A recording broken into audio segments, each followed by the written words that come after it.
ऐसे माँ बाप है अपने बेटे के पास बैठ के उसको समझा भी नहीं सकते। जबरदस्ती जान के फंसाने की कोशिश कर रही है ये मुझे। Objection, my lord। जीत हमेशा सच की होती है। मैंने कहा था ना कि झूठ बोल रही है। मैं जनक रानी को बहुत अच्छे से जानता हूँ। तो दोस्तों, जनक की आज सुनवाई है और सुनवाई के दौरान जनक जब जेल से निकलती है तब ये एक बहुत बड़ा ड्रामा, एक फिल्मी सीन होता है।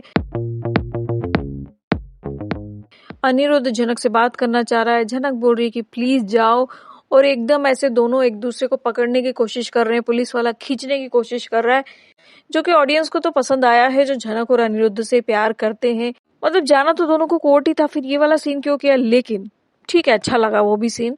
और उसके बाद जनक पहुंचने ही वाली होती है अंदर कि विपाशा अपना 2 रुपीज का मुंह लेके वहां पहुंच जाती है और विपाशा कहती है कि देखो जनक, मैंने तुम्हारे लिए सब इंतजाम किया हुआ है, जैसे ही तुम छूटोगी तो पीछे कार खड़ी होगी, वहां पे मेरा भाई खड़ा होगा, वो आएगा, वो तुम्हें लेगा, और चुपचाप चली जाना, किसी को बताना मत। ये विपाशा दीदी है तुम्हारे साथ, याद रखना। आई होप कि जनक को शक हो रहा हो, आई होप जनक बेवकूफ ना बने, और आई होप कि जनक आसमान से गिर के दरिया में ना गिरे, इतना ही बिलीव कर सकते हैं। वहीं पे कोर्ट में उसको बड़ा सरप्राइज मिलता है और एक फेक गवाह को लाया जाता है। जनक ने उस बगल वाले कमरे से उस बच्ची को चुराया था। जैसे ही गवाह कटघरे में आती है तो अनिरुद्ध तो चिल्लाने लग जाता है, ये झूठ बोल रही है, झूठ बोल रही है, झूठ बोल रही है। अनिरुद्ध अपने आप को संभाल ही नहीं पा रहा है बेचारा। Objection, my lord। ये झूठ बोल रहे हैं। और जैसे ही वकील एविडेंस देता है तो अनिरुद्ध तालियां बजाने लग जाता है और बाकी सारे घर वाले जो हैं वो मुंह बनाने लग जाते हैं। बोलती है कि जनक ने मुझसे बात करी थी कि वो एक बच्चा लाके देगी, दोनों में से कोई भी एक बच्चा लाके देगी और बच्चा हेल्दी होगा, और वो एक पूरी कहानी गढ़ती है और जज के सामने सुनाती है। अब जनक जो है उसके जवाब में जनक उसको दुहाइयां देने लग जाती है कि तुमको शर्म नहीं आती है, तुम्हारे बच्चे तुम्हारा मुंह देखेंगे तो क्या सोचेंगे, कितनी बेशर्म औरत हो तुम, ब्ला ब्ला ब्ला।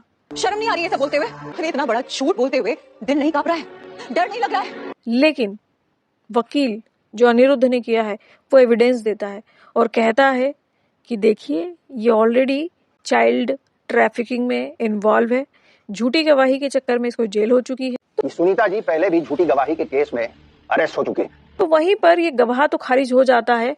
वो बात अलग है कि पुलिस ने उसको अरेस्ट करना चाहिए था, लेकिन जज ने उसे जाने दिया। अब जनक अपनी आत्मकथा सुनाती है और आत्मकथा होती है कि अनिरुद्ध से कैसे शादी हुई और बचपन कैसा रहा। तो कुछ सुनाती है कि मैं कश्मीर में थी, उर्वशी मेरी माँ थी, जिसने मुझे पाला वो मेरी माँ नहीं थी, जो माँ है वो यहाँ बैठी हुई है, षष्ठी मुखर्जी। फिर मेरा बाप ब्रजभूषण है जिसने मुझे षष्ठी मुखर्जी के बारे में बताया, मेरी जिस माँ ने मुझे पाला था उसने आत्महत्या कर ली, मेरी अनिरुद्ध के साथ शादी इस तरीके से हुई थी।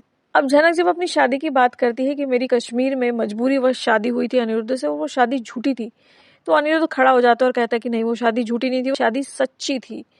इनफैक्ट जब अनिरुद्ध जेल से वापस आ भी रहा था तब भी कह रहा था कि हम दोनों ने शादी मान ली, अब हम दोनों एक साथ रहेंगे, हम दोनों अलग नहीं होंगे। क्यों अनिरुद्ध, क्यों अब तुम्हें शादी क्यों आ रही है याद? अर्शी तो बाद में प्रेग्नेंट हुई है, उसके पहले भी तुम शादी कर सकते थे जनक से, क्यों नहीं करी?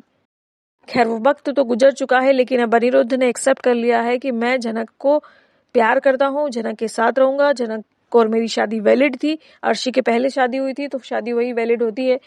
अब शशि मुखर्जी अर्शी को सिखाती है कि देखो ये जनक की पुराण सुनने तो हम आए नहीं है, अब ये जैसे ही बोलना बंद करे तुम खड़ी हो जाना, जज तुम्हें बुलाए ना बुलाए सीधे कटघरे में पहुंच जाना और अपनी बात रख देना। अर्शी वही बोलेगी जो कि अर्शी ने बोलना था कि इसने बच्चा मेरा चुराया है, ये मेरे बच्चे की चोर है, इसने मेरा नुकसान किया है, मेरा पति छीना है, ये सारी बातें बोलेगी।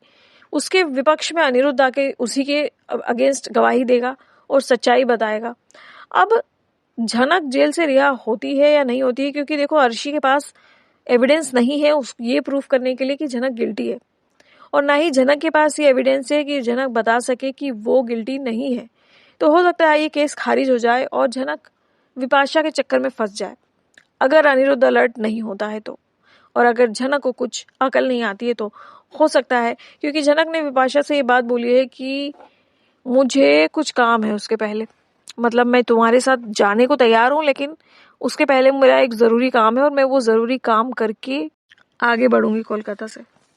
उसी तरफ घर में बातें चल रही हैं, जेठू, बड़े माँ, धामी लोग सभी बैठ के बातें कर रहे हैं और इतने में ही अनिरुद्ध की छोटी बहन आ जाती है और वो लड़ने लग जाती है बड़ो माँ से। बड़ो माँ से चाय का बोलती है, बड़ो माँ चाय के लिए मना करती है, तो वो बोलती है कि अपने पति के लिए आप बना रही हैं लेकिन मेरे लिए नहीं बनाएंगी चाय, और बहस करने लग जाती है। लेकिन क्योंकि वो बच्ची है तो उसको बच्चा समझ करके बिना डांटे, बिना लड़ाई झगड़ा किए हुए जेठू उसको ऊपर पहुंचा देते हैं। पाशा ने जाल बिछाया है और जिसमें कि इन्वॉल्व तनुजा, शुभो और अर्शी भी हैं। हाँ, उनको बात पूरी नहीं पता है, लेकिन ये लोग सीनियर हैं और बड़े बड़े बच्चों के माता पिता हैं। इनको ये शोभा देता है क्या? किसी लड़की को गायब करना और इस तरीके की हरकतें ये शोभा देती हैं क्या एक शरीफ खानदान के लोगों को? लेकिन और अनिरुद्ध सही बोलता है, क्या वो माँ बाप से इतना त्रस्त हो चुका है अपने, और ना ही उनसे अपना माँ बाप मानना चाहता है। लेकिन दोस्तों, आपने नोटिस किया होगा आजकल अर्शी का मुंह बहुत चलने लगा है। शुभो और तनुजा के सामने अनिरुद्ध की बेछूट बुराई करती। देखा आपने अपने बेटे को, आपका बेटा क्या कर रहा है, और वो सुन रहे हैं बेशरमों को जैसे। कैसे माँ बाप है अपने बेटे के पास बैठ के उसको समझा भी नहीं सकते। तो दोस्तों, कल की डेट में अर्शी और अनिरुद्ध कटघरे में आएंगे और अपनी अपनी बात रखेंगे।